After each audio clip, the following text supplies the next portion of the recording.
Hello everyone, welcome to Fresa Technologies YouTube channel. In this video, we are going to see how to add the SAGIA license to an organization in the Fresa application. A SAGIA license, now called the MISA license, is an investment license issued by the Ministry of Investment of Saudi Arabia that allows foreign companies to legally establish and operate businesses in Saudi Arabia. Initially, we have to log in to the Fresa application.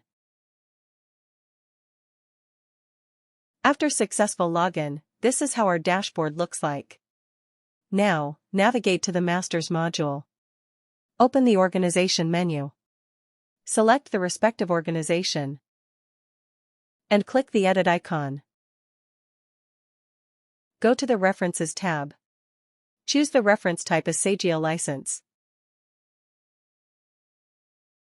Enter the SAGIA license number in the reference number field and click Save.